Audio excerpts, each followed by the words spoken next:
Selamat datang di Sapa Indonesia Malam, Saudara. Presiden ke-7 Joko Widodo menyebut ada agenda politik di balik kasus ijazah miliknya yang tidak kunjung selesai. Agenda politik apa dan siapa yang menggerakkan agenda politik itu? Yang juga jadi sorotan, 86% beras premium yang beredar di pasaran tidak memenuhi standar. Pemerintah menyebut ada mafia pengoplos beras. Mengapa ini bisa terjadi dan siapa yang harus bertanggung jawab? Ya, tidak hanya dua topik tadi, Friska. Ada satu topik lagi.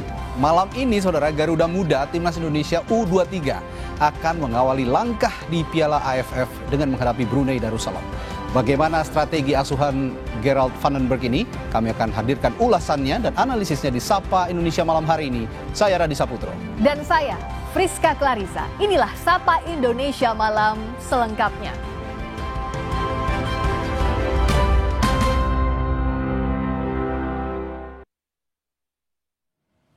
Kita ke informasi pertama. Perkara gugatan ijazah Presiden ke-7 Joko Widodo pekan lalu gugur di Pengadilan Negeri Solo.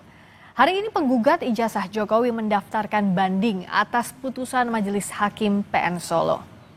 Melalui tim kuasa hukumnya, penggugat ijazah Jokowi Muhammad Taufik mendaftarkan banding ke Pengadilan Negeri Solo. Taufik sendiri tidak hadir dalam proses pendaftaran banding kali ini. Kuasa hukum M. Taufik menyatakan kecewa atas putusan Majelis Hakim pekan lalu. Pihak M. Taufik menuding Majelis Hakim takut memutus perkara ijazah Jokowi ini. Setelah mendapat persetujuan PN Solo, M. Taufik akan mengunggah memori banding ke Pengadilan Tinggi Jawa Tengah.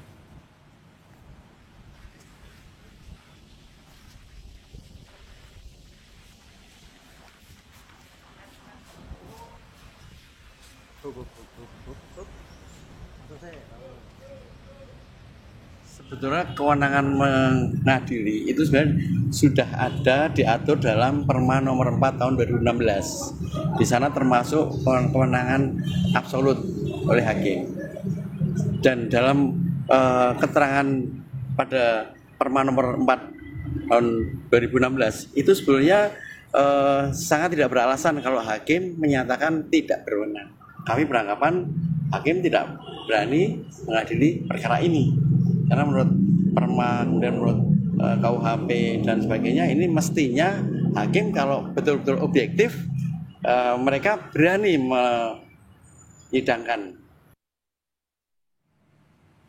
Ahli digital forensik Rismon Sianipar hari ini melaporkan Presiden ke-7 Joko Widodo ke Polda DIY.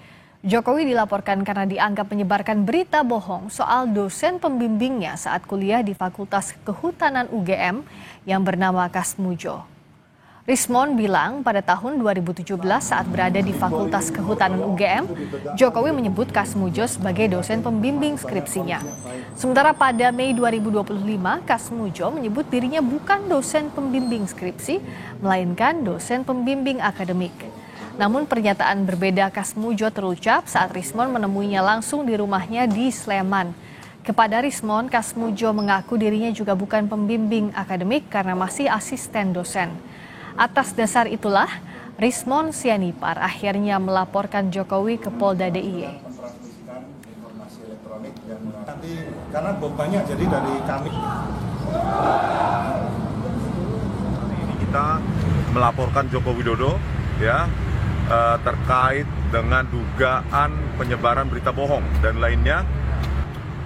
Akhirnya ketika saya bertemu dan mewawancarai Pak Kasmujo di rumahnya di Pogung Kidul, saya mendapatkan jawaban yang mencengangkan bahwa Pak Kasmujo menyatakan di depan saya, ada itu di YouTube saya Baligi Academy, bahwa Pak Kasmujo bukan dosen pembimbing akademik maupun bukan pula dosen pembimbing skripsi. Nah, dari situlah kami menduga ada penyebaran berita bohong. Kemarin Presiden ke-7 Joko Widodo kembali buka suara soal tudingan ijazah palsu yang tak kunjung usai. Jokowi menduga ada agenda politik di balik kasus ijazahnya. Jokowi menduga kasus ijazah digulirkan untuk menurunkan reputasi politiknya. Terkait ijazahnya, Jokowi menegaskan akan menunjukkan di persidangan. Sebelumnya Mei lalu Bareskrim Polri mengumumkan ijazah milik Jokowi identik dengan lulusan UGM lainnya.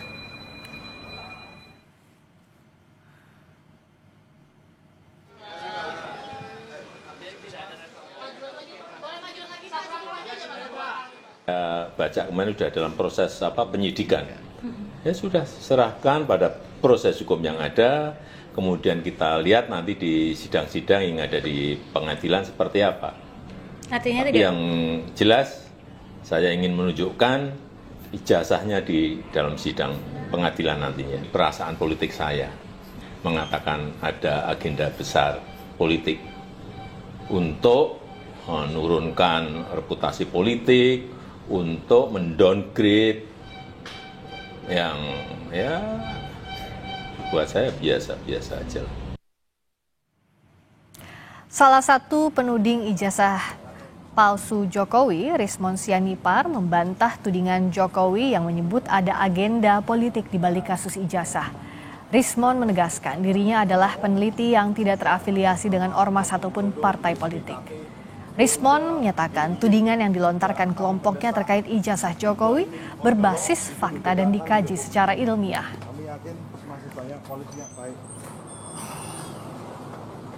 Ya, saya kan seorang peneliti ya, nggak terlibat oleh ormas ataupun organisasi politik apapun. Ini demi sejarah Republik Indonesia. Makanya saya minta UGM jujur membuka semua proses atau semua dokumen yang menunjukkan bahwa Pak Jokowi menyelesaikan keseluruhan proses akademik di UGM. Tetapi kan kita mendapatkan banyak sekali ya, kejanggalan-kejanggalan. Publik ini sudah cerdas. Politik tadi yaitu kita berbasis fakta di lapangan, berbasis sains. Jadi nggak ada. Memangnya ya kalau memang ada agenda politik, apa agenda politiknya? Jangan menghindar pada esensi ini, bahwa kalau memang Pak Jokowi lulusan UGM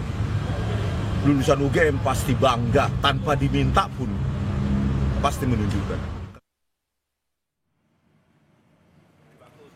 Politisi PDI Perjuangan Arya Bima menanggapi pernyataan Presiden ke-7 Joko Widodo soal kecurigaan adanya agenda besar politik di balik polemik ijazah palsu sampai pemakzulan Wapres Gibran Rakabuming Raka.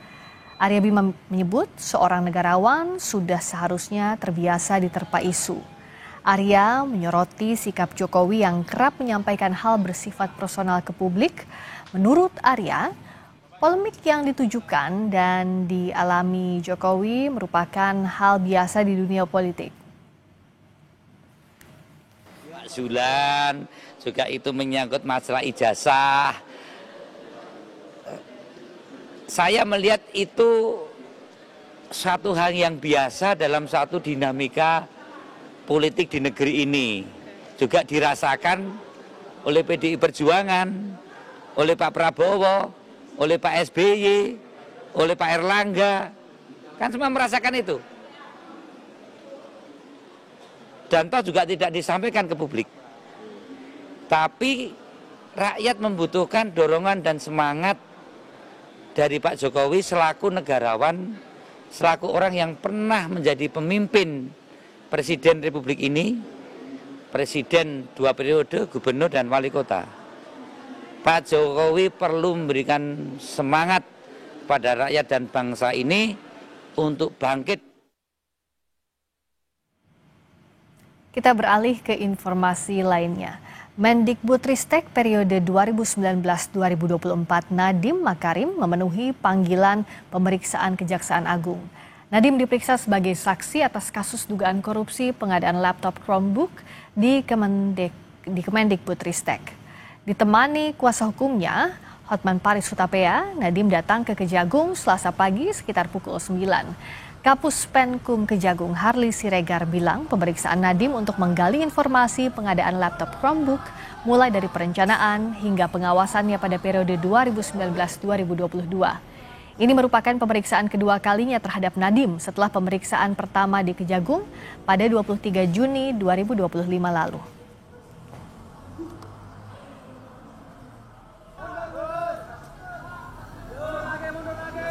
sekitar pukul 9 ya, yang bersangkutan sudah datang dan memenuhi panggilan dari penyidik untuk diperiksa sebagai saksi.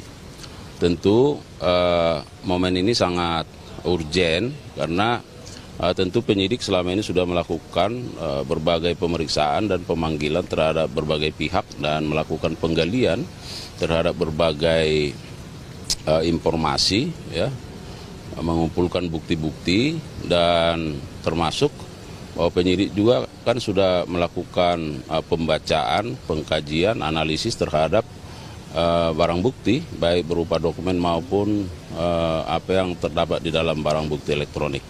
Selain pendalaman terhadap berbagai informasi juga barangkali konfirmasi ya. Nah, antara lain terkait dengan bagaimana fungsi-fungsi pengawasan ya yang dilakukan dalam konteks bagaimana pengadaan Chromebook ini ya, baik dari sisi perencanaannya, pelaksanaan hingga kondisi saat ini. Dan sebelumnya, Kejagung menggeledah kantor Goto atas kasus dugaan korupsi program digitalisasi periode 2019-2022. Kejagung memastikan penggeledahan dilakukan untuk mencari informasi yang signifikan soal bukti dugaan korupsi pengadaan laptop di Kemendikbudristek yang saat itu dipimpin Nadiem Makarim. Benar bahwa beberapa waktu yang lalu penyidik pada Jampitsus dalam penanganan perkara digitalisasi pendidikan ya, telah melakukan upaya penggeledahan ya, di satu tempat ya, di wilayah Jakarta Selatan, yaitu di Goto, dan dalam proses penggeledahan itu berlangsung dengan lancar dan penyidik telah menyita berbagai dokumen dan juga barang bukti elektronik ya, berupa flash disk. Nah, tentu kita berharap bahwa ada informasi-informasi yang signifikan dalam berbagai barang bukti yang sudah disita tersebut untuk. Merespons penggeledahan yang dilakukan Kejagung, Direktur Public Affairs and Communications PT Goto Ade Mulya bilang Nadiem Makarim sudah tidak lagi jadi bagian PT Goto. Ade menegaskan selama Nadiem menjabat menteri, PT Goto tak pernah terlibat hingga berhubungan dengan Kemendikbudristek, terutama pada kasus yang saat ini ditangani Kejaksaan Agung. Kami informasikan pula bahwa saudara Nadiem Makarim sudah tidak menjadi pejabat eksekutif maupun karyawan di PT Aplikasi Karya Anak Bangsa atau yang dikenal saat itu sebagai Gojek, di mana sejak Oktober 2019 yang bersangkutan telah mengundurkan diri dari posisinya sebagai Presiden Komisaris dan sama sekali tidak terlibat dalam operasional maupun manajemen dari perseroan. Dan selama masa jabatan beliau sebagai Menteri Pendidikan, Kebudayaan, Riset, dan Teknologi, memang perseroan tidak memiliki keterlibatan atau hubungan apapun dengan tugas beliau sebagai Menteri, termasuk terkait dengan pengadaan yang saat ini sedang diselidiki. Kita beralih ke informasi lainnya. Polda Jawa Barat menangkap 12 orang perempuan tersangka kasus human trafficking atau penjualan manusia. Dari pengungkapan ini, polisi menyelamatkan 6 bayi yang hendak dijual ke Singapura. Di Reskrimum Polda Jawa Barat, Kombes Surawan menjelaskan pengungkapan ini bermula dengan adanya laporan penculikan anak oleh orang tua korban. Dari 6 bayi, 5 bayi diselamatkan di Pontianak, Kalimantan Barat, dan 1 lagi di Tangerang, Banten. Kombes Surawan menambahkan tersangka memiliki peran mulai dari mencari, merekrut, merawat, hingga melakukan transaksi.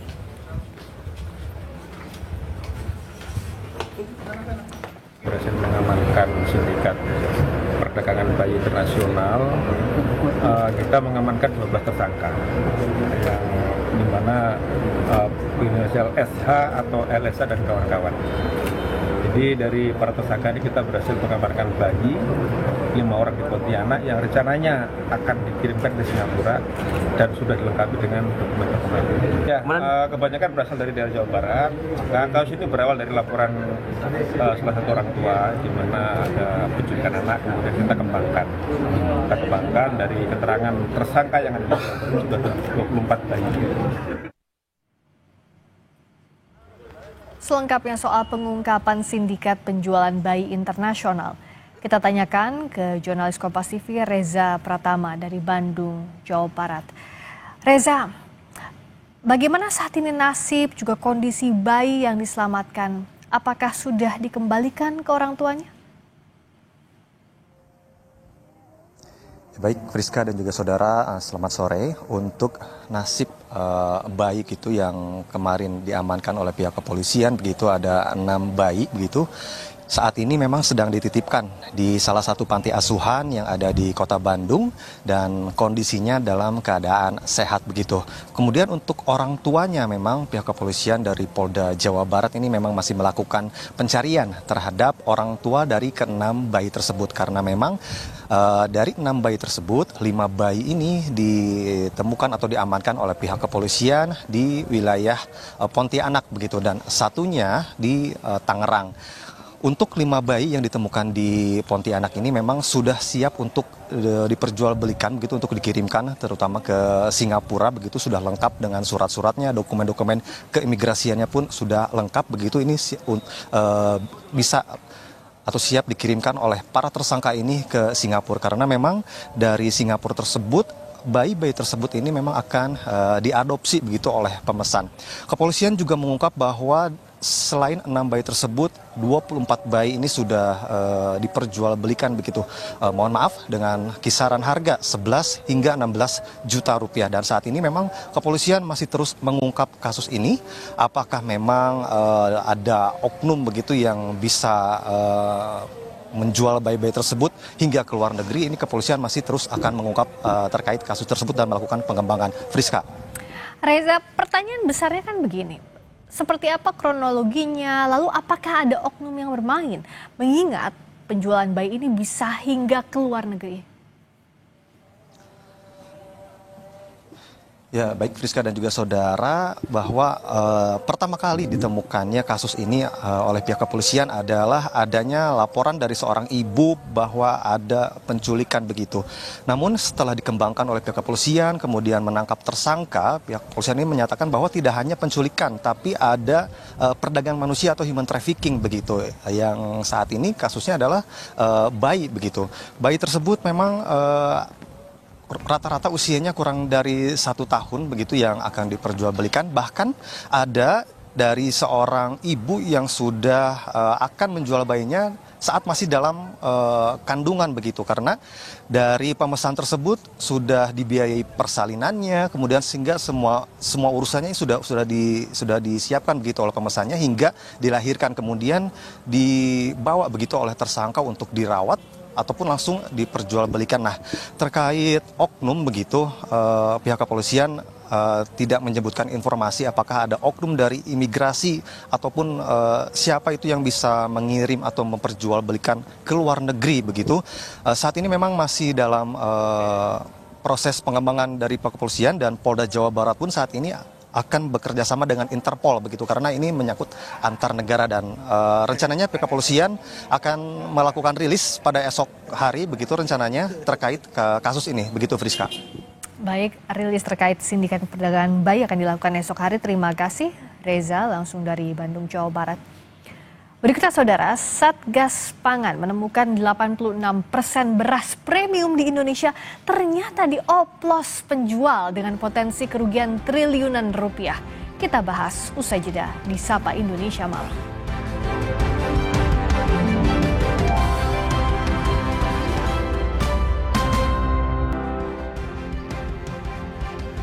Masih di Sapa Indonesia Malam bersama saya Friska Clarissa. Kementerian Pertanian menemukan lebih dari 80% beras premium dioplos yang berpotensi merugikan masyarakat hingga triliunan rupiah. Pada saat bersamaan, penjualan beras premium pun kini menurun di pasaran. Satuan Tugas Pangan menemukan 86% beras premium di Indonesia ternyata dioplos penjual. Menteri Pertanian Amran Sulaiman menyatakan perang terhadap para mafia beras yang selama ini berlaku curang. Menurut Mentan, beras oplosan merugikan pembeli pun juga petani. Ia memastikan pelakunya akan ditindak tegas. 212 merek kami sudah menyurat ke Bapak Kapolri. Kami juga sudah diskusi langsung, kontak langsung ke Pak Jaksa Agung. Sekarang ada Satgas Pangan, kami sama-sama sekarang. Brigjen Joko, beliau sudah periksa, ada 26 merek, sudah diperiksa tanggal 10 secara maraton. Dan kami yakin ini akan ditindak tegas. Kenapa? Merugikan konsumen kita 99 triliun, hampir 100 triliun setiap tahun. Kementan mengungkap polisi sedang menyelidiki 212 merek beras premium yang ditemukan tak sesuai ketentuan mutu, berat, dan harga eceran tertinggi. Namun pengamat pertanian sekaligus pegiat Asosiasi Ekonomi Politik Indonesia, Hudori, menilai tanggung jawab terdepan berada di tangan Kementerian Perdagangan. Hudori menilai kasus beras premium dijual oplosan jadi ranah Direktorat Jenderal Perlindungan Niaga dan Perlindungan Konsumen Kemendak. Yang terjadi sekarang, pengusaha itu diancam, pengusaha itu semacam diteror gitu ya. Sehingga yang terjadi adalah ketidakpastian berusaha. Menurut saya ya, jangan tarik-tarik polisi itu menjadi polisi ekonomi. Justru saya kira penting untuk mendorong Kementerian Perdagangan yang ada di depan, bahwa kalau dari penyelidikan Direktorat Jenderal Tertib Niaga dan Perlindungan Konsumen ini ditemukan indikasi pidana, indikasi kecurangan segala macam, baru diserahkan ke polisi. Itu saya kira pendekatan yang jauh lebih bijak. Gitu. Setelah temuan beras premium oplosan terungkap, penjualan beras premium merosot. Salah satunya terjadi di Pasar Tradisional Kedoya, Kebonjeruk, Jakarta Barat. Pedagang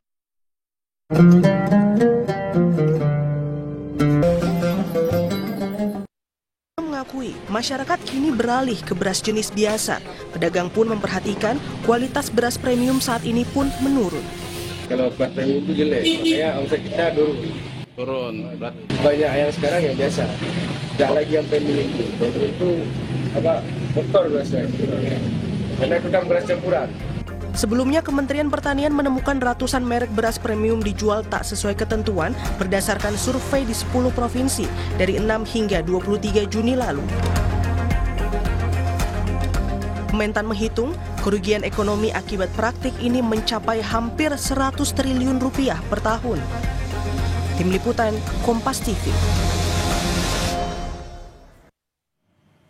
Ketua DPR Puan Maharani meminta temuan beras premium oplosan segera diusut tuntas. Ia mendesak aparat penegak hukum secara menyeluruh menindak pelaku teknis, jaringan distribusi, hingga korporasi yang terbukti mengoplos beras premium.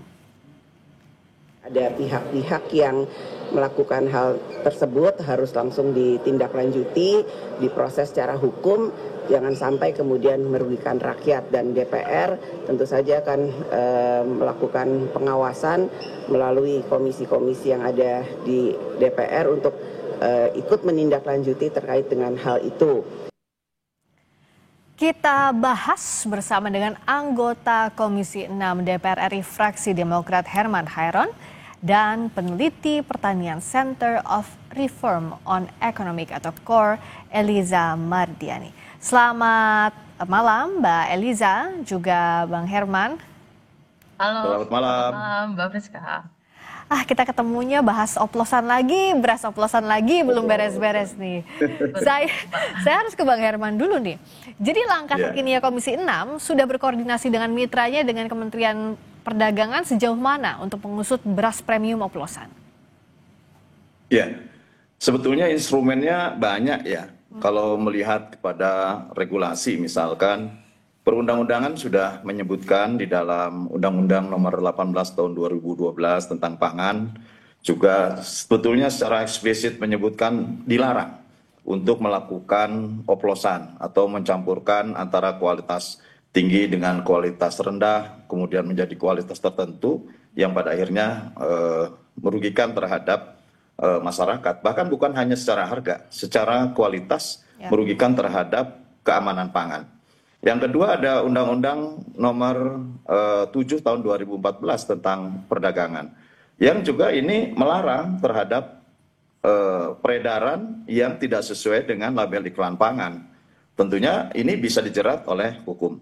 Kemudian juga Undang-Undang Perlindungan Konsumen, yang saat ini kami juga sedang merevisi Undang-Undang Perlindungan Konsumen dengan melihat terhadap kasus-kasus yang terjadi. Dan saya kira kasus persoalan beras oplosan ini bukan satu kali ini terjadi.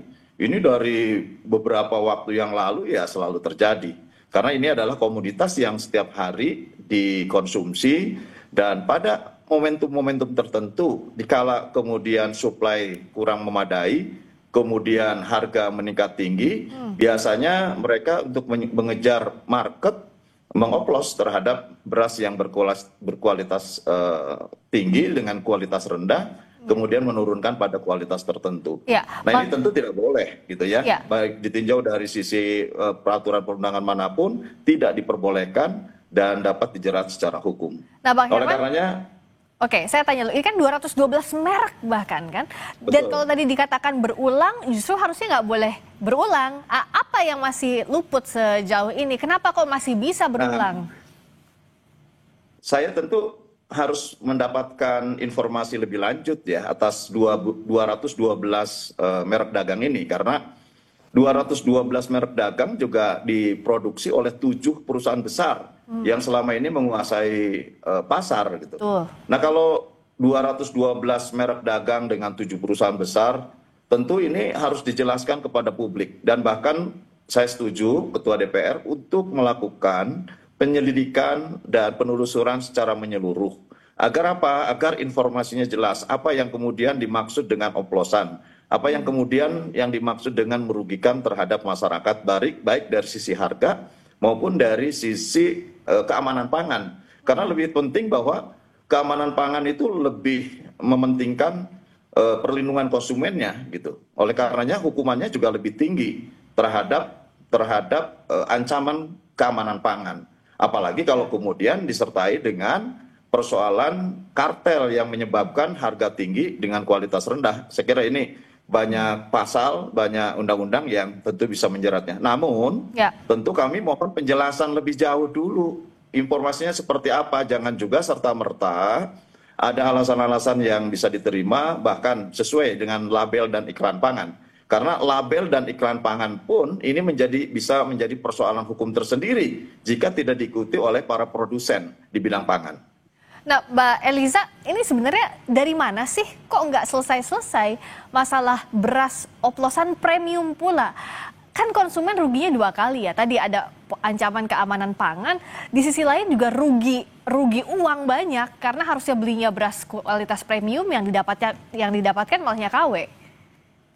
Ya, jadi sebetulnya praktik oplosan atau pencampuran beras itu sah-sah aja sebetulnya kalau dilakukan selama itu masuk dalam standar beras premium. Karena kalau di Indonesia itu standar beras premium misalkan derajat sesuainya berapa persen, terus juga pecahannya itu maksimal 15% kan. Nah kalau di Thailand itu premium itu 5%, jadi Indonesia ini premiumnya cenderung medium di Thailand gitu kan. Nah jadi itu nggak masalah selagi itu memenuhi tadi kualitas premium di Indonesia. Nah yang jadi soal itu adalah ketika yang dioplos itu adalah beras SPHP.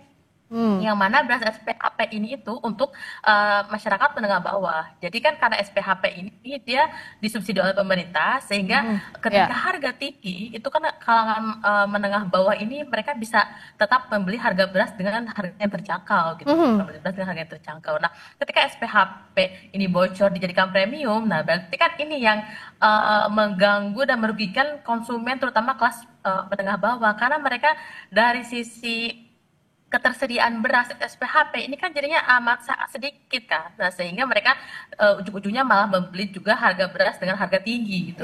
Beras dengan harga tinggi. Nah, ini juga selain dari dialog seputar beras oplosan bersama dengan anggota Komisi 6 DPR fraksi Demokrat Herman Hairon dan peneliti pertanian Center of Reform on Economic atau CORE Eliza Mardian. Saya ke Mbak Eliza dulu ya, tadi sempat terpotong dengan breaking news. Bagaimana jadinya, apa yang sebenarnya harus segera dilakukan oleh pemangku kebijakan soal ini? Pertama, agar SPHP tadi tidak bocor, dioplos menjadi premium, ini memang mekanisme distribusi SPHP ini harus dievaluasi. Jadi, karena SPHP ini kan dari gudang bulog, terus melibatkan distributor dan berujung di agen retailer. Jadi, di situ celah kebocorannya besar sekali. Nah, kalau misalkan SPHP ini disalurkan seperti halnya bantuan pangan non tunai untuk keluarga miskin, nah mungkin ini akan lebih tepat sasaran ke keluarga penerima manfaat. Jadi misalkan pemerintah itu kan sebaiknya SPHP ini dikuasai oleh pemerintah penyalurannya, jangan melibatkan swasta gitu. Bisa lewat bulog, operasi keliling gitu kan, operasi pasar keliling ke setiap daerah-daerah tertentu, atau misalkan kalau sekarang ada lewat Kopdes Merah Putih ya. Jadi memang di situ penyalurannya, nah sehingga tinggal pemerintah bagaimana mengupdate database. Jadi cakupan penerima manfaat SPHP ini diperluas misalkan dari desil 2 hingga desil 6 misalkan untuk calon kelas menengah gitu. Jadi ketika mereka membeli SPHP berbasis NIK ini sudah terintegrasi, jadi ini lebih tepat sasaran. Kalau misalkan masih menggunakan alur distribusi yang sama seperti saat ini celah-celah seperti pengoplosan ini akan terus terjadi lagi dan akan berulang. Ya sama-sama aja bohong gitu ya Mbak Eliza, ya akan berulang kalau tidak diawasi, tidak segera dilakukan intervensi. Nah, apakah bisa dilakukan operasi pasar dalam waktu segera, Pak Herman? Iya, ini bahaya ya, status membolehkan oplosan itu sebetulnya bahaya. Karena secara umum ini akan melegitimasi terhadap oplosan. Karena regulasi tidak memberikan ruang itu. Ya, dalam regulasi tidak memberikan ruang itu. Karena juga beras itu kan berbeda jenis, berbeda kualitas, dan kalau dioplos ya juga itu menurut saya akan menurunkan pada kualitasnya sendiri. Ya, selain tentu bagi mereka yang memanfaatkan proses produksi ini juga akan menyebabkan terhadap kerugian masyarakat dari sisi harga. Jadi menurut saya tidak perlulah ada statement ini. Tinggal dikelaskan saja mana yang tentu hasil penggilingan ini masuk dalam kelas premium, mana yang masuk dalam kelas medium. Dan bahkan kalau di bulog itu terlalu lama disimpan, kemudian menjadi beras rusak, recondition juga itu bermasalah gitu ya. Dan tentu untuk penyalurannya ada. Kalau misalkan memang beras itu rusak dan kemudian masih bisa dimanfaatkan, ya ini bisa dimanfaatkan untuk yang lainnya. Misalkan yang broken ya nggak bisa dicampur dengan yang utuh. Yang broken ya nanti bisa menjadi bahan tepung dan lain sebagainya. Bahkan yang rusak bisa menjadi pakan ternak gitu. Ya, artinya dalam regulasi tidak ada toleransi lah untuk oplosan itu ya. Di regulasi nggak ada toleransi untuk oplosan, tapi ditegaskan dikit lagi aja, Bang Herman, singkat saja, apa yang bisa dilakukan dalam waktu dekat? Apakah harus operasi pasar untuk memastikan? Operasi pasar kan dilakukan untuk penetrasi harga, ya supaya harga tidak kemudian melambung tinggi dan membuat masyarakat menurun daya beli terhadap pangan yang setiap hari memang harus dibeli dan dikonsumsi. Nah, oleh karenanya kalau memang ini pangan menjadi komoditas utama, semestinya juga tidak diserahkan kepada pasar. Dulu ada yang namanya raskin atau rasta ya, beras untuk rakyat yang membutuhkan di bawah garis kelas menengah ke bawah, ini ada gitu. Dan semestinya ini juga ada karena ini sebagai instrumen penetrasi pasar. Kalau sekarang itu ada BPNT, ada operasi pasar. Operasi pasar tidak mampu untuk bisa melakukan penetrasi terhadap kenaikan harga yang meluas. Oleh karenanya sudahlah mekanisme yang bagus seperti yang pernah digunakan selama pemerintahan Presiden SBY, di mana raskin sebagai instrumen untuk penyedia, karena dalam undang-undang pangan kan disebutkan bahwa pangan adalah hak asasi manusia, maka ya ini harus disediakan secara rutin kepada masyarakat dengan harga yang terjangkau. Pada sisi lain, ya tentu yang kelas premium ke atas itu menjadi free market yang juga harus dikontrol harganya melalui supply and demand.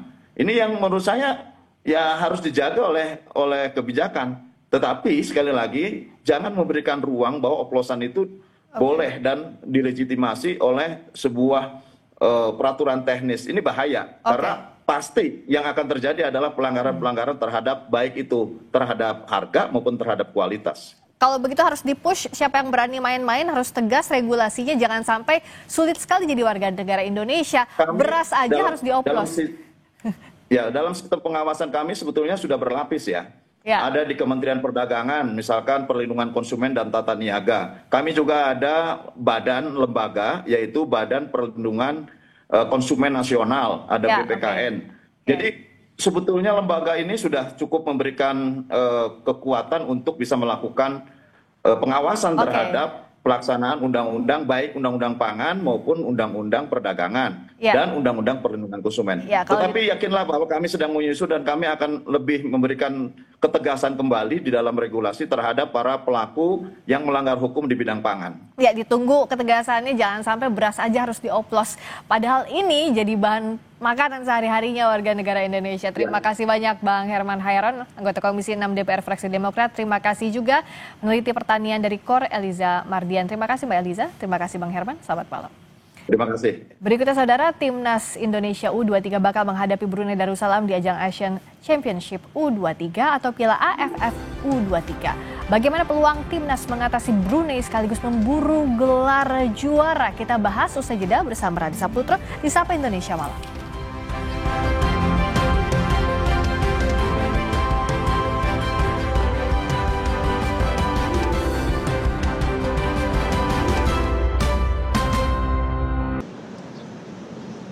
Timnas Indonesia U23 bakal memulai perjuangan di kejuaraan ASEAN U23.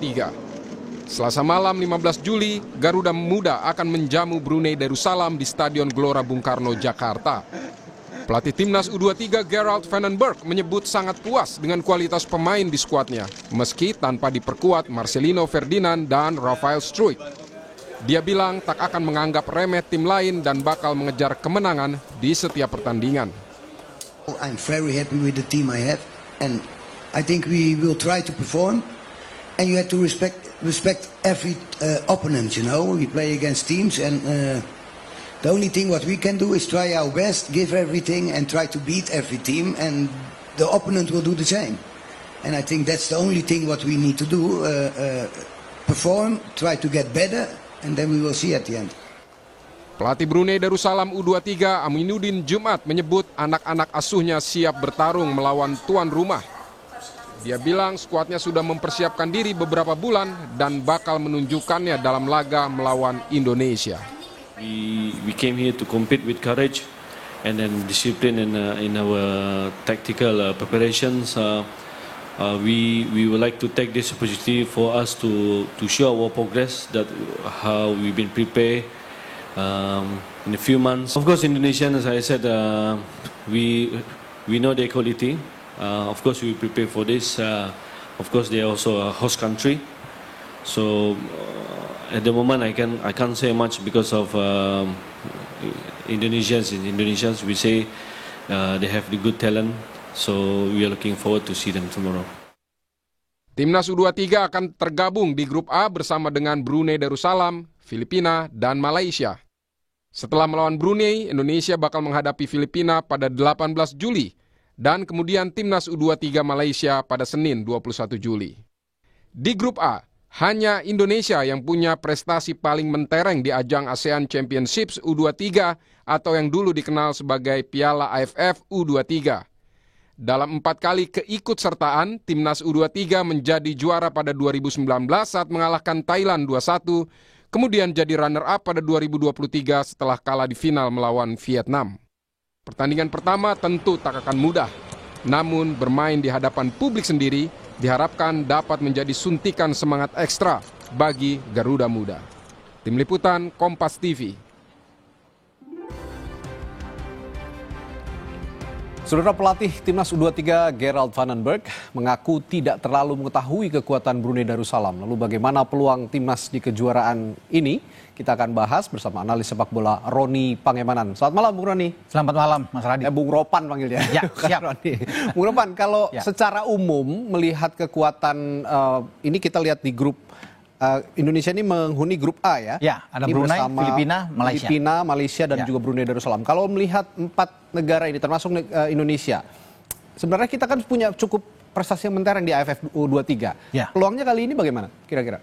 Kalau bicara peluang justru lebih besar ya. 2 tahun lalu ketika kita bermain di Thailand, ya kita masuk ke final. Betul. Hanya kalah adu penalti melawan Vietnam. Ya. Sekarang kita menjadi tuan rumah. Jadi kesempatan itu besar sekali. Walaupun kita berada di grup A ini yang tidak mudah. Kan satu-satunya grup yang berisikan 4 tim ya di grup A. Hanya di grup B dan C masing-masing 3 kan. Betul. Nah di sini pertandingan pertama artinya kita lebih diuntungkan menurut saya karena kita akan melawan Brunei. Namun tidak boleh kita menganggap enteng juga. Ya, menganggap remeh Brunei. Karena kalau saya lihat barusan saja bermain di Bekasi, Malaysia tuh ketinggalan 0-2 melawan Filipina. Ya. Malaysia kan digadang-gadang sebagai tim yang kuat. Betul. Tapi sekarang mereka lagi tertinggal nih. Jadi ini juga menjadi warning bagi kita untuk tidak menganggap enteng semua tim, termasuk Brunei. Karena pertandingan pertama selalu itu sulit. Ya, walaupun itu Brunei ya kita hadapi. Secara kualitas pasti kita ada ditopang juga dengan kita bermain di kandang kita. Ya, dan ini juga kuat. Diakui oleh pelatih Vandenberg bahwa kekuatan Brunei tidak banyak diketahui oleh lawan. Begitu. Nah, ini yang harus diwaspadai justru. Mana tahu mereka punya hidden weapon, tiba-tiba bisa mengejutkan kita, kan yang harus diwaspadai gitu. Iya, dan itu kan sudah dikatakan di preskon oleh pelatih mereka, Aminuddin bin Jumat, yang mengatakan bahwa mereka sudah bersiap. Dalam 2 bulan terakhir mereka bersiap fokus benar untuk menghadapi AFF U23 ini, Radi, dan terutama melawan Indonesia. Mereka tahu kualitas Indonesia bagus bermain di kandang, tapi mereka akan coba, akan berjuang semaksimal mungkin untuk memberikan perlawanan melawan kita. Oke, kita akan bahas lini per lini. Kita mulai dari penjaga gawang nih, Bung Ropan. Ada nama Muhammad Ardiansyah, ada Dava Fasya dan juga Cahya Supriyadi. Tapi feeling saya Vandenberg akan memasang Cahya nanti di istana. Betul, sama berarti kita berdua nih. Karena dia punya prestasi gemilang juga pada di Liga 1, dia mencetak 9 clean sheet kalau saya tidak salah di Bekasi City FC.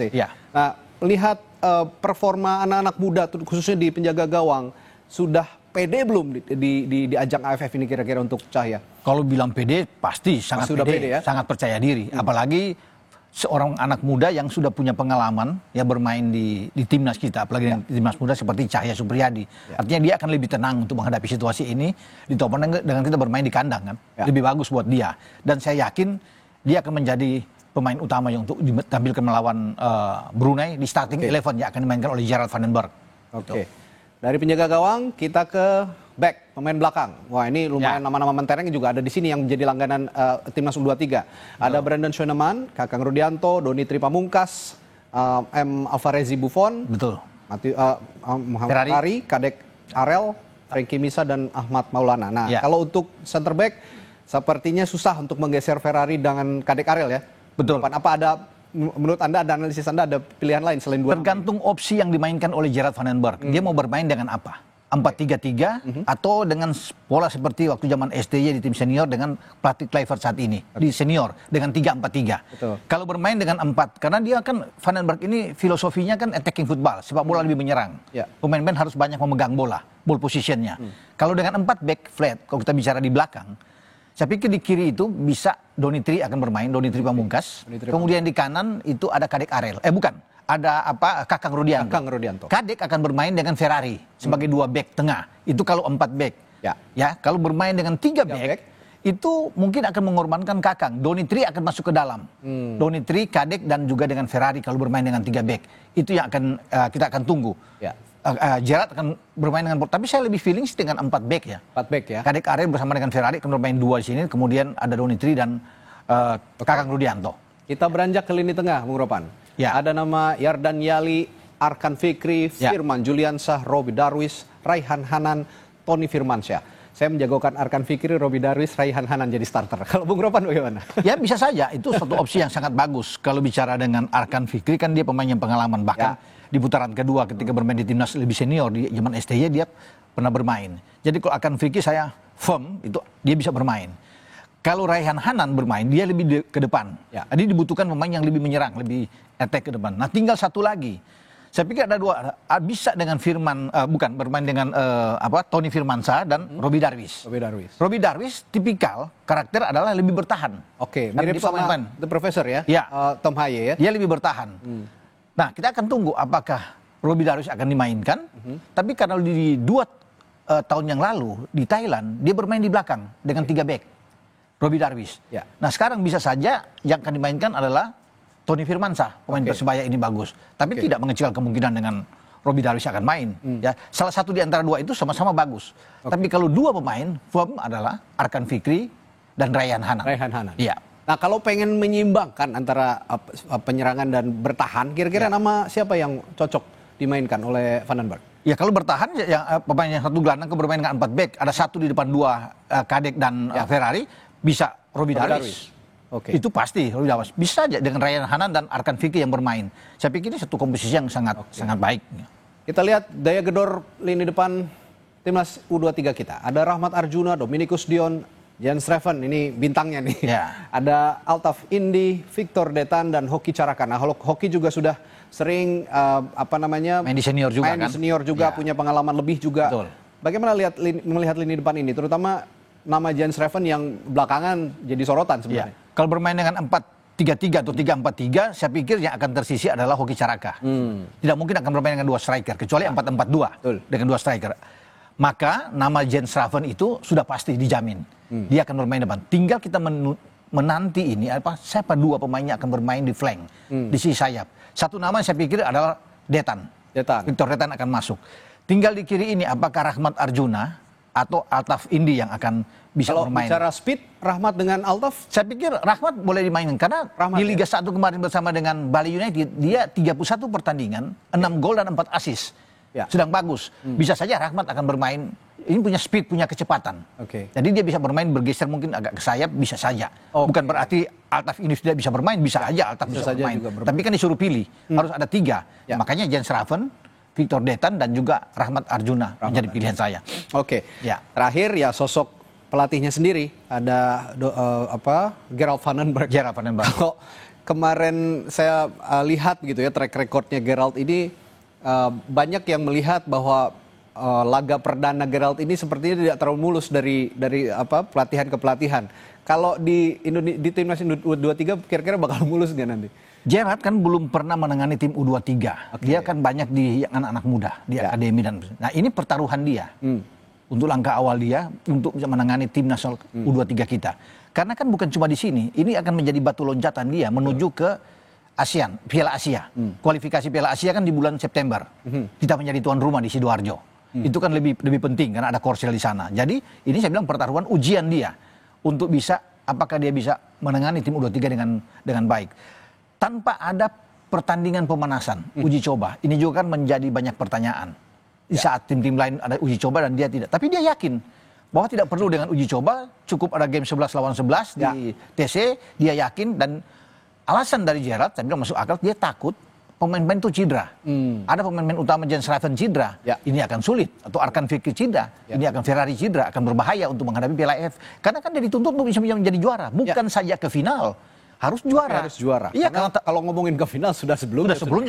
Makanya sekarang tantangan juara. Nah, yang saya menarik justru dengan sikap atau sikapnya Gerald ini yang kemarin disodorkan beberapa nama pemain naturalisasi, tapi tidak dipanggil. Yang dipanggil ya tetap Jan Schreven. Anda sepakat dengan pilihan Gerald kali ini?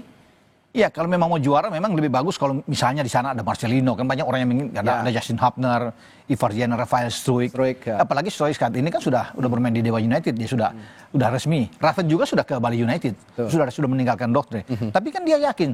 Saya senang dengan percaya diri dari Gerald Vandenberg, sangat-sangat yakin bahwa dia akan melewati semua pertandingan dengan hasil, dengan poin. Berarti kalau semua pertandingan 3 pertandingan di grup A, dia harus bisa menang 6 poin yang dia incar di sana. Harus bisa memenangkan pertandingan. Jadi dia yakin dengan komposisian. Nah, kalau melihat dengan komposisi pemain U23 saat ini, saya yakin ini yang pemain-pemain U23 terbaik yang ada kalau bicara di lokal kita. Yang ada sekarang itu yang terbaik. Sulit lagi mencari pemain-pemain lain. Makanya kan dalam seleksi dia sangat ketat untuk bisa mengatakan. Dan dengan mayoritas pemainnya dalam tanda kutip yang benar-benar asli orang Indonesia gitu ya, tidak naturalisasi. Sepertinya Gerald ingin misi anak-anak asli Indonesia justru bisa berkembang dan bisa menembus di tim senior dengan lebih baik nanti. Iya, dia kan ingin membuktikan bahwa dia bisa hanya dengan Jan Schreven, bahwa anak-anak muda ini dia maksimalkan, masih muda semua. Apalagi kita ada 2 pemain yang masih 19 tahun, Radi. Jan Schreven dan Algaresi Buffon. Ini 2 pemain masih muda sekali. Jadi dia ingin untuk bisa memberikan banyak yang bermain karena mereka kan akan menuju ke senior.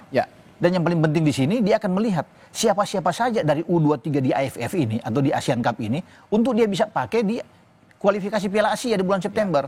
Karena di sana kan akan bergabung banyak pemain-pemain juga yang abroad, kayaknya bermain di luar. Termasuk mungkin dengan Mauro Sisra, kalau dia sudah naturalisasi, diambil sumpah, Sisra akan bermain. Jadi persaingan akan ke sana juga. Mungkin di sini akan diambil 15 pemain, bisa saja untuk bisa bergabung. Makanya ini dia harus betul-betul. Belum lagi kalau ada masalah di tim senior kayak sekarang striker kita Ole Romani kan sedang cedera. Ini kan bisa juga dirotasi dari 2-3 begitu. Tidak mungkin seperti itu ya. Bisa aja kan ada Raven, tapi kita juga masih punya Rafael Stroy kan. Mauro Sisra yang katakan tadi kan bisa ada alternatif.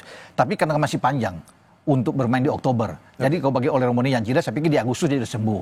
Ya itu yang menjadi doa kita bersama kan, sehingga dia tersedia di Oktober. Terakhir berarti akan tancap gas sejak menit awal? Harus. Harus. Saya pikir dia akan berusaha keras untuk bisa memenangkan lawan dan gol itu kan penting. Betul, defisit gol ini yang penting nanti ya. Di saat akhir itu ada sama poin entah dengan Filipina atau dengan Malaysia, kan gol akan menentukan. Betul. Jadi makanya kalau kita bisa menang 5 gol pada hari ini itu sudah bagus buat kita. Gitu. Pukul 8 malam nanti. Betul. Pertandingan kick off di Gelora Bung Karno, sama-sama kita nantikan. Ya kita pasti berharap juara. Kita mulai start awal ini juga harus ngegas, harus bagus kira-kira. Pertandingan pertama menentukan selalu. Harus menentukan memang. Untuk menyemangati di pertandingan kedua, ya. Terima kasih Bung Ropan, analisis Anda malam hari ini di Sapa Indonesia Malam. Kita jumpa lain waktu. Selamat malam Bung Ropan. Selamat malam. Saudara, setelah jeda ada informasi lainnya di Sapa Indonesia Malam. Presiden ke-7 Republik Indonesia Joko Widodo menyebut ada agenda politik di balik kasus ijazah yang tidak kunjung selesai. Kita punya ulasannya setelah jeda di Sapa Indonesia Malam. Tetaplah bersama kami.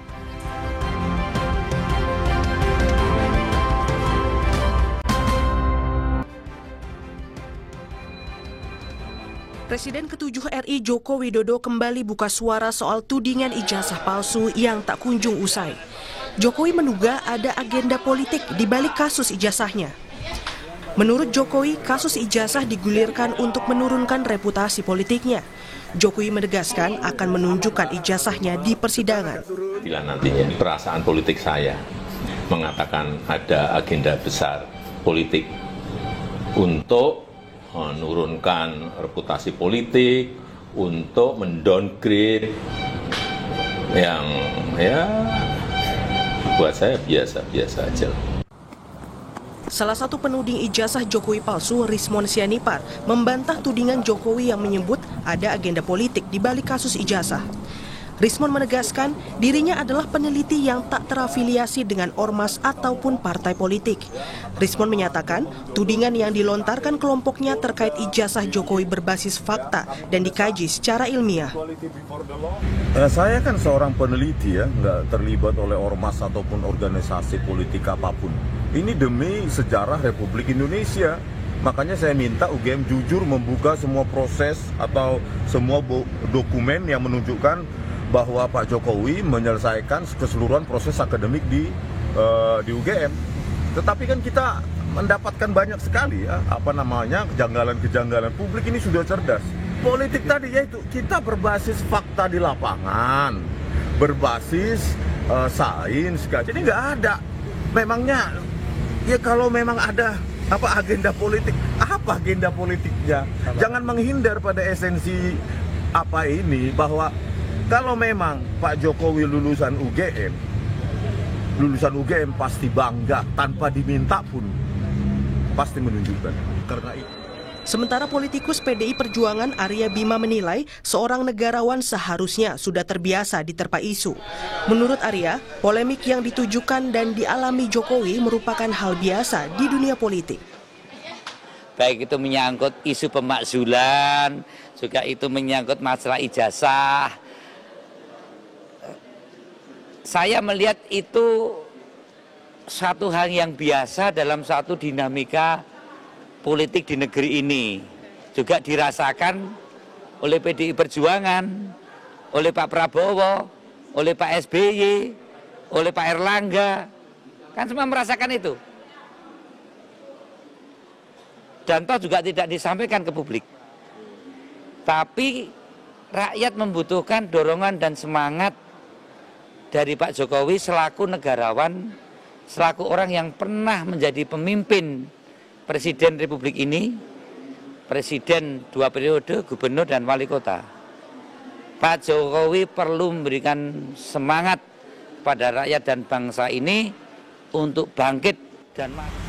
Proses hukum terkait ijazah Jokowi yang saat ini tengah berjalan di Polda Metro Jaya telah naik ke tingkat penyidikan.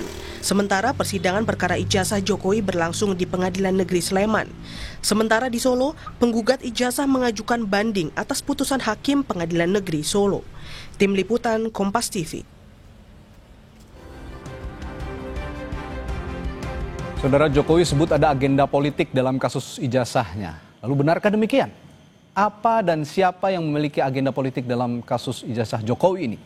Kita bahas bersama Wakil Ketua Umum Jokowi Mania Andi Azwan, salah satu penuding ijazah palsu Jokowi Rismon Sianipar, serta Direktur Eksekutif Trias Politika Agung Baskoro. Selamat malam Bapak. Malam Mas Radi. Malam Mas Radi. Baik. Malam Mas Radi. Saya ke Bung Andi dulu. Bung Andi, jadi berdasarkan komunikasi Anda dengan Pak Jokowi, apa yang dimaksud dengan agenda politik di balik kasus ijazah palsu ini menurut Pak Jokowi? Ya, kalau kita melihat ya, sebetulnya kan ini sejak 2 bulan yang lalu kita sudah mengendus ada agenda-agenda politik di balik kasus dengan ijazah palsu ini gitu loh. Karena ini berkaitan gitu kan, dari ijazah palsu terus ada tiba-tiba ada purnawirawan ya, kemudian muncul ada lagi penumpang gelap yang namanya Betor gitu kan, mengarang sebuah cerita fitnah-fitnah itu, dan ini nanti bermuaranya akhirnya terjadi apa? Ya pemakzulan itu kan begitu.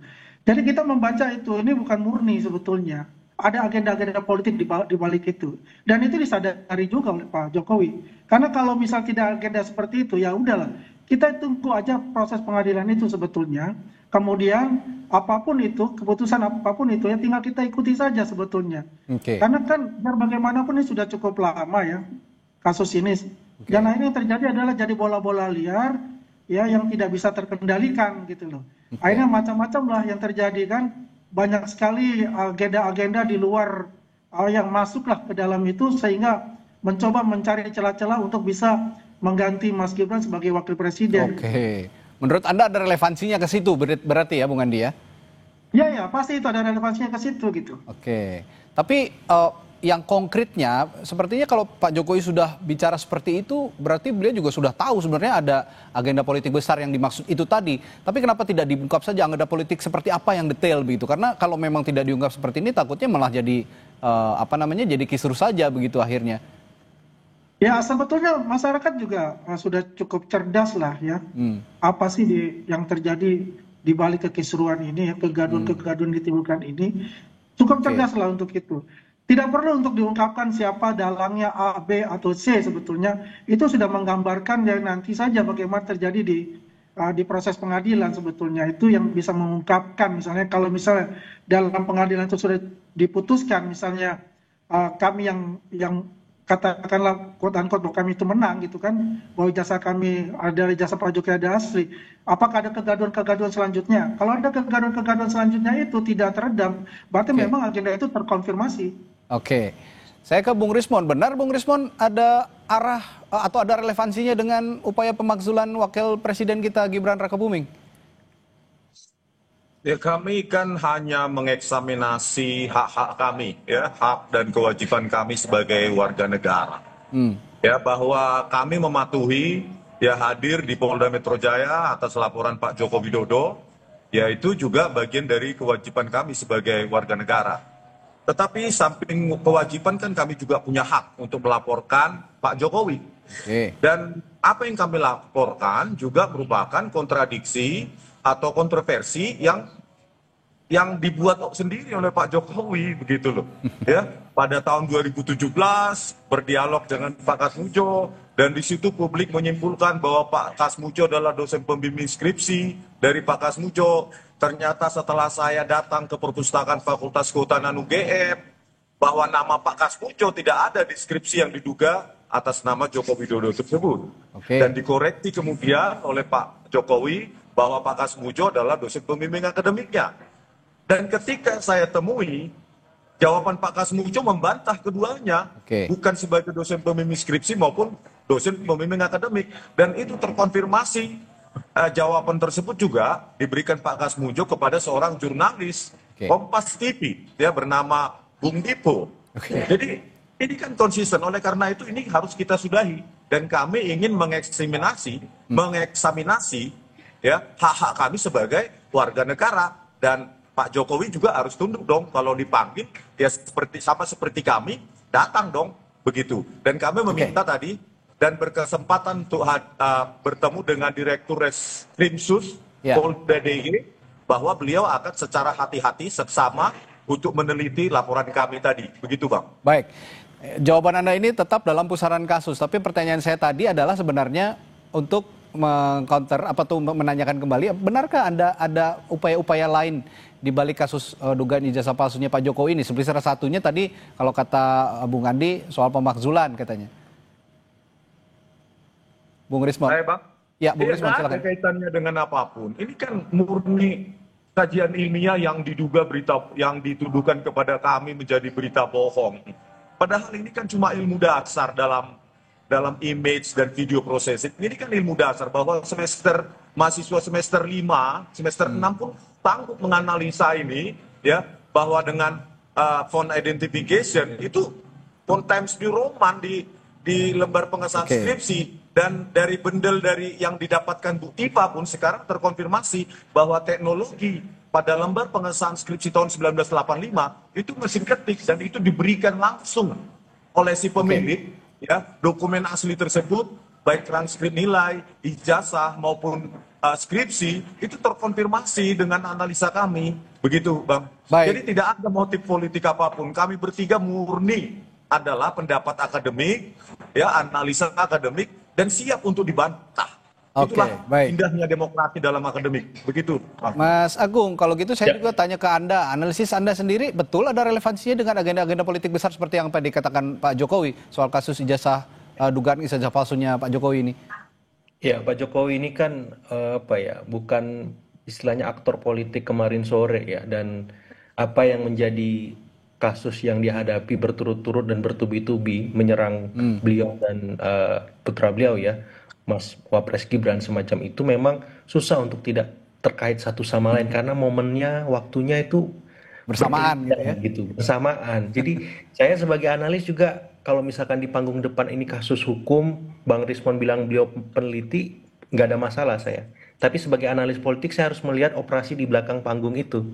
Ya, bagaimana pola-pola pemakzulan, pola-pola ijazah ini bekerja, terorkestrasi, orang-orangnya siapa, waktunya gimana, bagaimana pola dan momentumnya semacam itu. Dan saya melihat memang arahnya jelas karena Pak Jokowi ini terlalu kuat, Mas Radi. Ya, Anda mengatakan ya, silakan lanjut, Mas Agung. Karena terlalu kuat, maka harus didelegitimasi.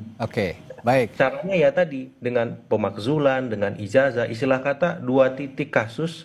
Rusak susu sebelanga gitu. Jadi legacy beliau ingin dihancurkan juga. Jadi orang nggak akan ingat infrastruktur, nggak akan ingat capaian kita bisa melewati pandemi. Sekarang yang orang ingat top of mind-nya adalah ijazah dan pemakzulan. Ijazah dan pemakzulan, baik. Nah ini kan menurut saya kurang sehat. Kenapa? Karena di balik kekurangan beliau ada kelebihan. Sebagaimana kita lihat Pak SBY, Pak Prabowo, Ibu Mega, dan seluruh presiden yang ada. Nah, maksud saya ini kan harus diobjektifikasi. Nggak ada masalah kasus ini berlanjut dalam proses hukum yang proporsional, yang profesional. Tapi harapannya ini bisa diobjektifikasi bahwa di balik itu semua juga ada jasa-jasa beliau. Nah itu saja yang paling penting yang ingin saya sampaikan. Anda mencoba objektif begitu ya dengan kondisi saat ini. Nah, tadi saya tertarik dengan ada operasi-operasi sebenarnya di belakang itu berdasarkan analisis Anda sebagai analis politik begitu. Ini saya menarik perhatian saya juga. Saya akan tanyakan hal ini nanti ke Mas Andi juga, ke Bung Andi juga, apakah betul ada operasi-operasi tertentu dan siapa yang mengoperasikan? Tetaplah bersama kami di Sapa Indonesia Malam, kami segera kembali.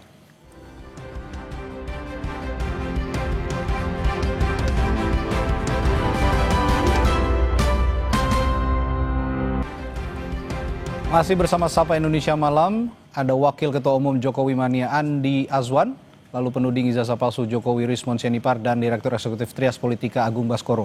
Saya tadi menindaklanjuti pernyataan Mas Agung yang bilang bahwa berdasarkan analisisnya sepertinya memang tidak bisa dipisahkan ada antara operasi-operasi tertentu, terutama operasi politik yang seperti singgung Pak Jokowi.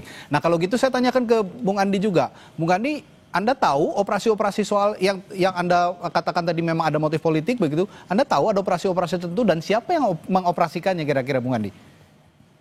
Ya, Bang Radit ya, saya setuju apa yang dikatakan Mas Agung itu. Ibaratnya gini, ada orang buang gas ya, baunya kecium semua, tapi orangnya nggak ada gitu, susah ditebak. Seperti itulah analoginya gitu loh. Yang jelas memang ada hal-hal seperti itu ya.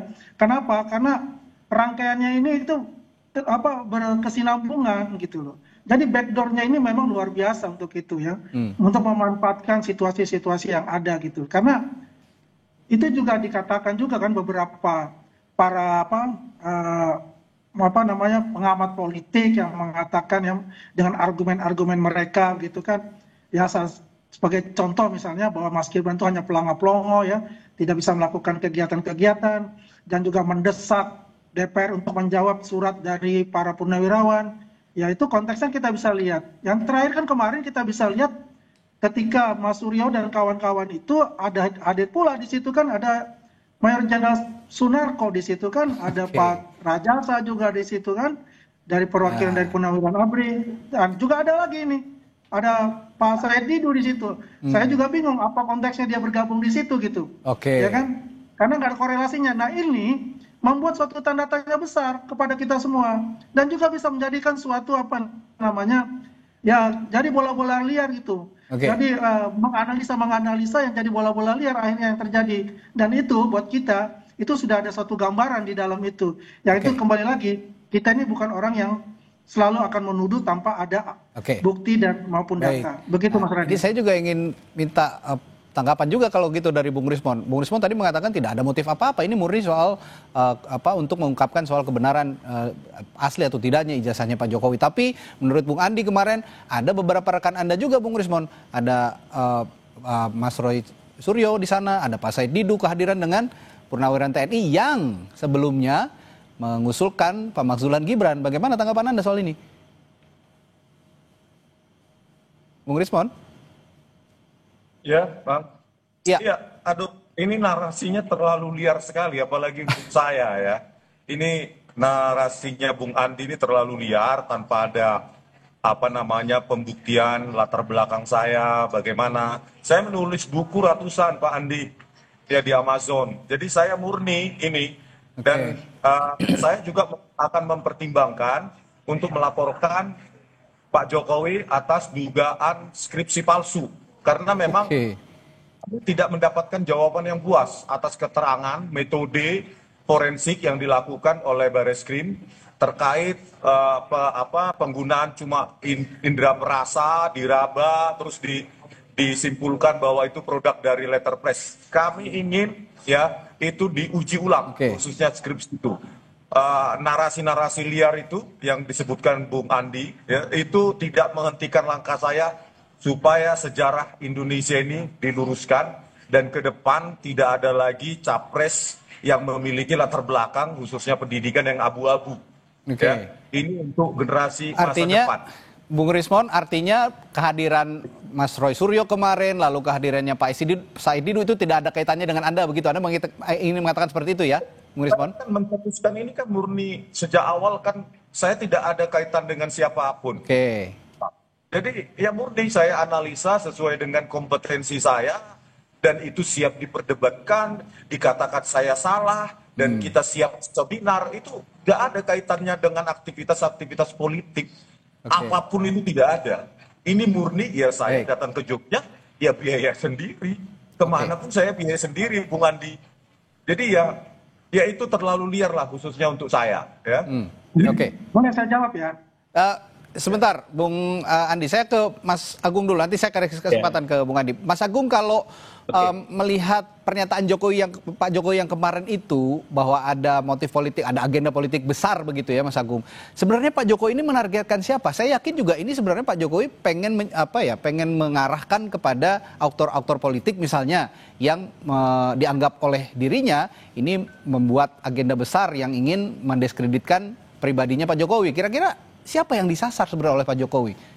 Iya, saya bacain data indikator politik Indonesia, Mas, dari surveinya yang dilakukan 27 Mei, 17 sampai 20 Mei 2025. Di situ memang cross tabulasi mengungkapkan ketika dibahas soal isu ijazah ini memang yang percaya ya paling besar itu kelompok capres Anies Baswedan dan Caimin ya, itu nomor 1. Itu jumlahnya lumayan besar 40,2%. Kemudian yang tertinggi kedua Ganjar Pranowo dan Pak Mahfud ya 20,4%. Yang ketiga baru Pak Prabowo Mas Gibran 15,2%. Jadi dari 3 capres ini yang kemarin maju, ternyata yang terpapar dan percaya dengan isu ya dugaan ijazah palsu Pak Jokowi ini ada di kelompok Anies dan Ganjar semacam itu. Rentangnya cukup jauh dengan rentang dari kelompok pendukung Pak Prabowo. Ada nggak kelompok Pak Prabowo yang percaya? Ada, tapi sangat rendah. Di kelompok pendukung Anies dan kelompok pendukung Ganjar. Itu yang saya maksud ketika memang ada residu-residu 2 periode kepemimpinan Pak Jokowi yang melukai sebagian kalangan, kemudian ada ekses dari Pilpres 2024 dan itu terafirmasi oleh temuan indikator politik lewat telesurveinya. Jadi datanya itu secara kuantitatif. Ya, dijawab dengan data oleh Mas Agung ya. Ya, karena jangan sampai ini jadi debat kusir yang nggak ada. Jadi basis saya bicara ketika ada ekses dan residu itu basisnya adalah telesurvei indikator secara nasional dengan margin of error 2,8%. Jadi kalau saya Mas Burhan melakukan itu. Nah, secara kualitatif ya kalau ditanya ini tidak berkelindan, kemudian berdiri masing-masing secara tunggal, saya susah untuk tidak mengatakan ini tidak sesederhana itu. Karena apa? Karena di balik politik kita yang dinamis ini kan ada aktor-aktor, ada kingmaker, ada dewa-dewanya Mas Radi. Yang harus dalam tanda petik diseimbangkan oleh Presiden Prabowo.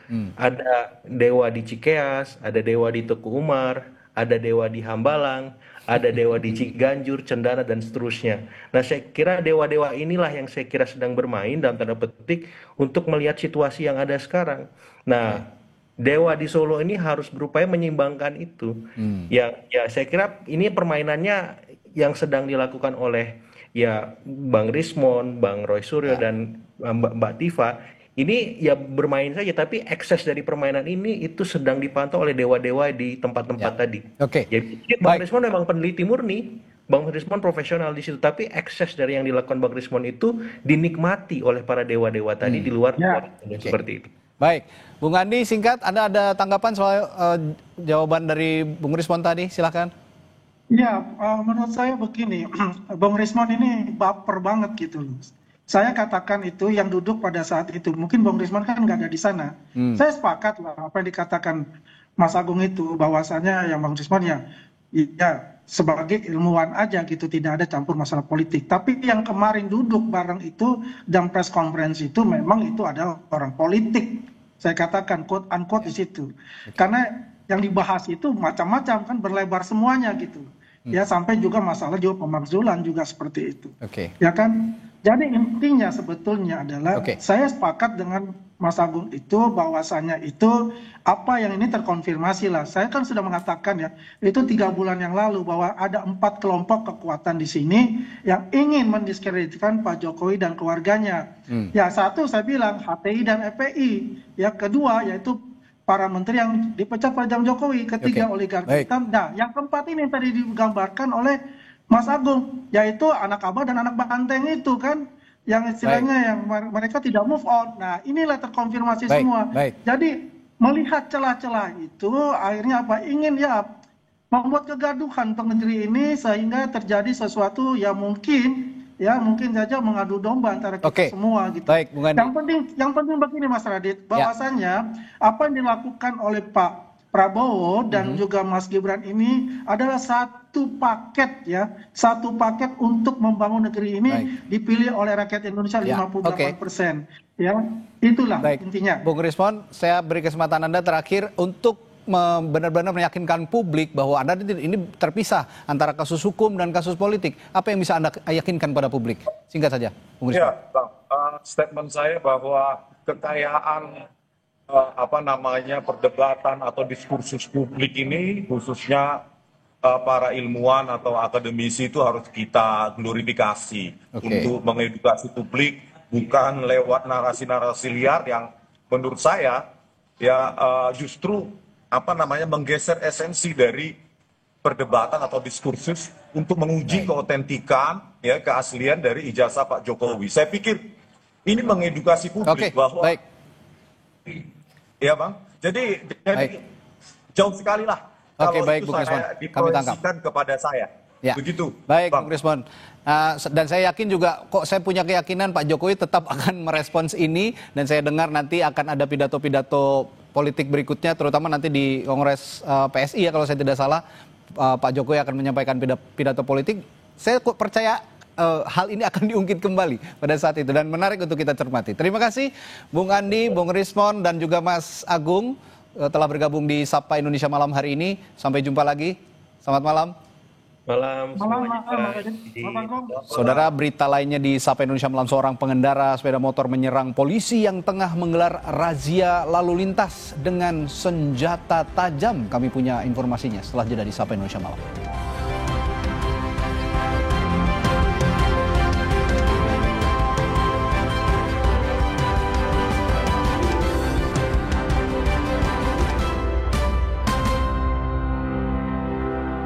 Sepeda motor menyerang polisi yang tengah menggelar razia di depan Mapolres Bengkulu Tengah, Bengkulu. Diduga pemotor ini sedang dalam pengaruh narkoba.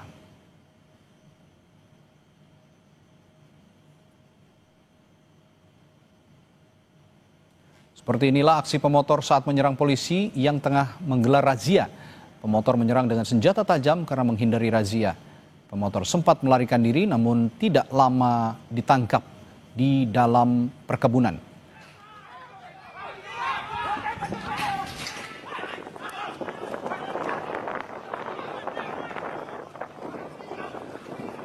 Dari hasil pemeriksaan yang dilakukan polisi, pelaku yang kini sudah ditahan ternyata sudah beberapa kali keluar masuk penjara atas sejumlah kasus.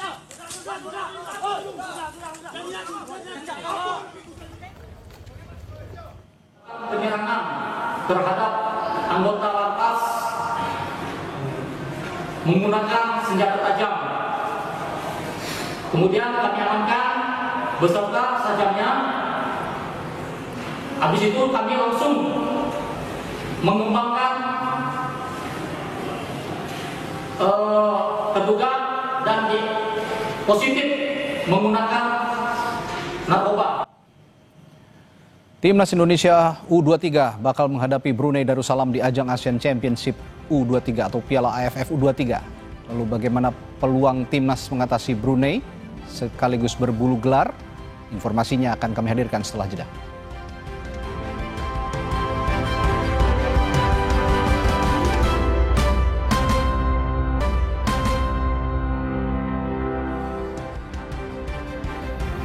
Timnas Indonesia U23 bakal memulai laga perdana malam ini di kejuaraan ASEAN U23 melawan Brunei Darussalam. Pelatih Timnas U23 mengaku tidak mengetahui sama sekali soal kekuatan Brunei, namun akan menurunkan skuad terbaiknya dalam pertandingan nanti.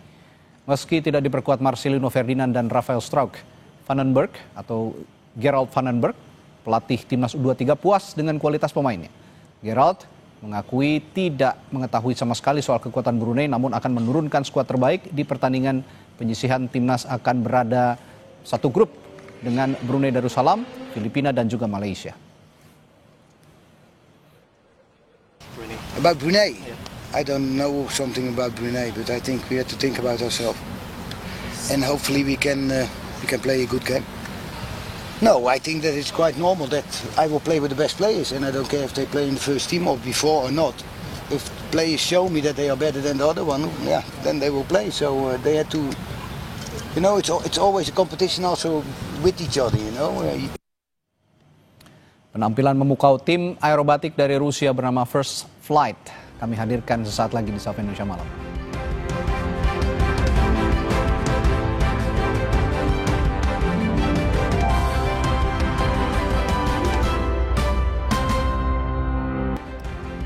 Saudara, tim aerobatik dari Rusia First Flight menyuguhkan penampilan memukau bagi masyarakat di peringatan 80 tahun kemenangan Rusia di Perang Dunia Kedua.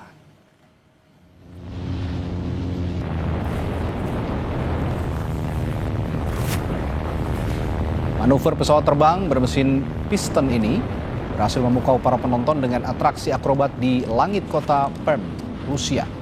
Para pilot mengawaki pesawat antik Yak-52 dan Yak-54. Lebih dari 42.000 orang menyaksikan penampilan tim First Flight, menginspirasi generasi muda untuk ambil bagian dalam dunia dirgantara di kemudian hari.